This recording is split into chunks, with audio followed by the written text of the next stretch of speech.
नमस्कार। सर्वप्रथम गुरु महाराज जी के चरणों में मेरा बहुत बहुत प्रणाम और सनातन शास्त्रार्थ कार्यक्रम में मैं आज फिर से आप सबका हार्दिक स्वागत करती हूँ। गुरु जी, आपने पिछले वीडियो में हमें समझाया कि इंद्र और श्री कृष्ण महाराज जी का तो कोई युद्ध हुआ ही नहीं। तो गुरु जी, आज श्री हरिओम सिंह जी का आपसे अगला प्रश्न है कि मूल वेद संस्कृत में कहाँ पढ़े जा सकते हैं? देखो, वेद मूल नहीं होते हैं। मूल वेद तो भगवान के मुख से निकलते हैं। इनको मुँह जुबानी शिष्य गुरु परंपरा से याद किया गया। मैंने बताया पिछले उसमें कि भाई गुरु शिष्य परंपरा ब्रह्मा ने बनाई। ईश्वर से ज्ञान निकला 4 ऋषियों में, 4 ऋषियों की सेवा करके ब्रह्मा ने प्राप्त किया और ब्रह्मा ने आगे गुरु शिष्य परंपरा बनाई। जो जो उनका शिष्य बनता गया उनको ये वेद का ज्ञान देते चले गए और ऋषि मुनि पैदा होते चले गए नए नए, वो आगे देते गए ज्ञान। तो ये गुरु शिष्य परंपरा से वेद का ज्ञान आज तक आ रहा है। तो वेद जो है ना बेटा, ईश्वर के अंदर से निकली वाणी है, उनके सामा से। मतलब कैसे निकली? ईश्वर सर्वशक्तिमान है, तो जो कुछ मर्जी कर सकता है। हाँ, अपने नियमों के खिलाफ नहीं जाता ईश्वर। तो उनके अंदर से निकली, ना मुंह से निकली ना लिख के दी गई। क्यों? ईश्वर का ना मुंह है, ना हाथ है, ना पैर है, ना आँख है, ना पैर, कुछ भी तो नहीं है। निराकार अकायम अस्माविरम शुद्धम अपावृद्धम अकायम न तस्य प्रतिमा अस्ति। वेद बोलते उसकी मूर्ति नहीं होती है।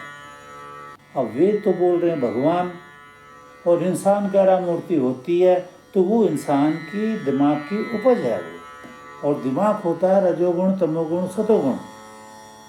मतलब पापी, महापापी रजोगुण कहते हैं विषय विकार को, तमोगुण आलस निंद्रा, सतोगुण अहंकार। तो जो भी ज्ञान बुद्धि से निकलेगा ये, क्योंकि ये रजोगुण तमोगुण सतोगुण का शरीर है, मन बुद्धि की रजोगुण तमोगुण सतोगुण।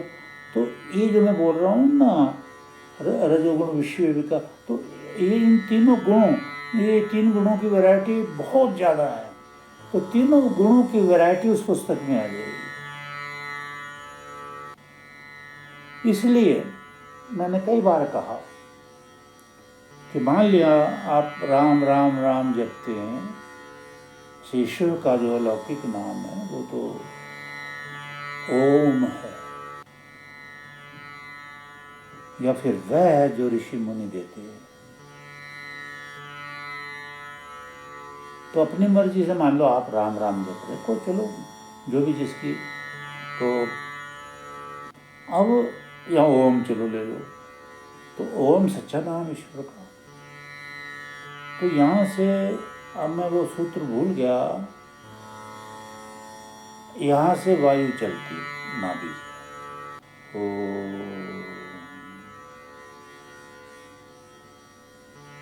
तो मैंने पुस्तकों का अध्ययन करके भी और अनुभव से भी ये देखा कि यहाँ से चलता है, फिर हृदय में आता है,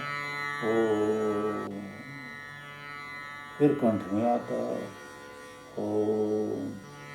फिर मुंह में आता है। यहाँ थोड़ा मुझे याद है संस्कृत, प्रविभज्यमाणो, आकाश में रहता है ये शब्द, वायु के प्रभाव से फिर ये कानों से सुना जाता है। फिर जब इसको कुछ बताता है कोई ऋषि मुनि, तो वो प्रवचन करता है कि ओम का या जो भी नाम है उसका कैसे सिमरन करोगे, क्या इसका अर्थ है, तदर्थम भावनम, क्या इसका अर्थ है, क्या भाव। तो यहाँ से चला ओम, अब आया हृदय में ओम। अब हृदय है काम क्रोध मद लोभ अहंकार निंदा द्वेष चुगली का अड्डा। क्यों? क्योंकि रजोगुण तमोगुण सतोगुण से बना है। मुझे 2 लाइन याद आ रही है तुलसीदास की, बड़ी गजब की है। सुनो। मैं कहूँ कहाँ विपत्ति अति भारी, मैं कहूँ कहाँ विपत्ति अति भारी, मैं श्री रघुवीर धीर हितकारी, मैं और तुझे कहें इतनी बड़ी मुसीबत विपदा मेरे पे आन पड़ी है, मैं इसका व्याख्यान भी नहीं कर सकता। ये विपदा मेरे से कैसे निकलेगी, ये मुसीबत मेरे से कैसे निकलेगी। तो मैं अपने इष्ट राम से सवाल कर रहा हूँ। श्री रघुवीर धीर हितकारी, मैं कहूँ कहाँ विपत्ति अति भारी, में मम हृदय, मेरा हृदय, हे राम मेरा हृदय, मम हृदय भवन प्रभु तोरा, इस हृदय में तो भगवान का वास, भगवान प्रत्यक्ष हो। ऋषि नाम हृदय, उसमें ईश्वर कहाँ है, वेद पूछते हैं तो जवाब ईश्वर देता है हृदय नाम हृदय, ऋषि नाम हृदय, ऋषियों के हृदय में उनके निवास स्थान पे प्रकट है। तो कहते मैं कहाँ ये विपदा कहूँ, मम हृदय भवन प्रभु तोरा, जहाँ बसे आए बहु चोरा। और इसमें तो काम करो तो मतलब भयंकर, ये चोरा बसे अत करहीं बरजोरा, अत करहीं कठिन बरजोरा, मानत नहीं विनय निहोरा, मैं कहूँ कहाँ विपत्ति अति भारी, में मम हृदय भवन प्रभु तोरा, जहाँ बसे आए बहु चोरा। अत करहीं कठिन बरजोरा, बरजोरा बोलते हैं यूपी में जबरदस्ती। तो वो जबरदस्ती बैठ गए आकर के, अत करहीं कठिन बरजोरा, मानत नहीं, मानते ही नहीं, विनय नहीं हो। मैं तो विनय कर करके हार गया कि हे काम क्रोध मद लोभ अहंकारो, निकलो मेरे हृदय से, ये तो भगवान का वास है, पर नहीं निकलते। तो वेद के बारे में मैं कह रहा था कि वेद जो है बोल के नहीं दिए, क्योंकि ईश्वर निराकार है, बोल नहीं सकता, इसलिए उसने ऋषि मुनियों द्वारा ज्ञान दिया वेद का। आम आदमी कहाँ जानता वेद, आम आदमी कहाँ जानता कि ईश्वर, what is the real definition of the almighty god who has created the universe. ऐसा कोई गॉड आदमियों ने नहीं बनाया आज तक जो संसार को बना देगा। सूरज चांद सितारों को बना के बिना किसी सहारे के घुमा देगा पृथ्वी पर, आकाश में। कोई है ऐसा गॉड जो तुम्हें पानी दे देगा, तुम्हें रोटी दे देगा, तुम्हें फसलें दे देगा, तुम जीवात्मा हो तुम्हें शरीर दे देगा, है ऐसा गॉड कोई? यही है एक जो वेदों में। तो what is the real definition of the almighty God?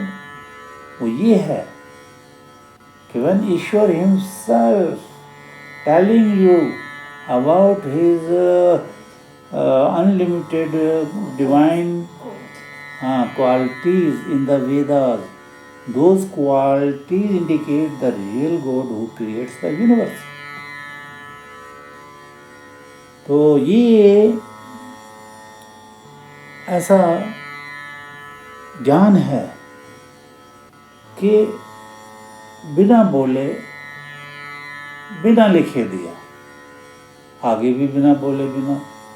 ये तो महर्षि व्यास ने, और एक इनको मुँह ज़बानी याद थे, एक बार उनके मन में आया कि दुनिया वेद ना भूल जाए तो उन्होंने एकांतवास में कुछ शिष्य को लेकर जो उनको मुंह जुबानी वेद थे ना, वो लिखने शुरू कर दिए भोजपत्र पर। 16वीं शताब्दी में छापाखाना आया, छप गए। तो मूल वेद कहाँ पढ़े जाते हैं, ये तो क्वेश्चन ही पूछने वाला है, ज्ञान वाला है कि तुमने बड़ा अच्छा क्वेश्चन किया। पर आंसर इसका ये है कि वेद पढ़े नहीं जाते, लिखे नहीं जाते, बोले नहीं जाते। ये सिर्फ विश्व के मुख से निकलते, मुख से नहीं, अंदर से निकलते हैं, उनके हृदय में समाते हैं। 4 ऋषियों के 4 ऋषि आगे हृदय में ज्ञान देता है ना।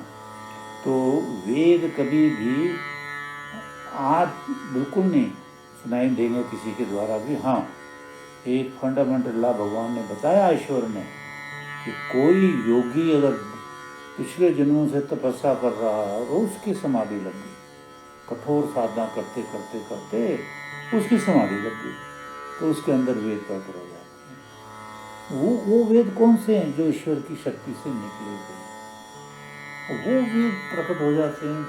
तो सामवेद प्रमाण देता है, जो गिरह पृछंती, गिरह में ना वेदवाणी, पृछंती में ना पूछती हुई, ईश्वर से पूछती हुई योगी के मुख से निकलती है। प्रमाण में बहुत प्रमाण पड़े हैं वेदों में, ये भी प्रमाण है कि पूछती हुई, ईश्वर से पूछती हुई वेदवाणी की क्या मैं इनके मुख से बाहर जाऊं। तो ये वो वेद हैं जो पहले निकले, तो ये तो वेद हैं।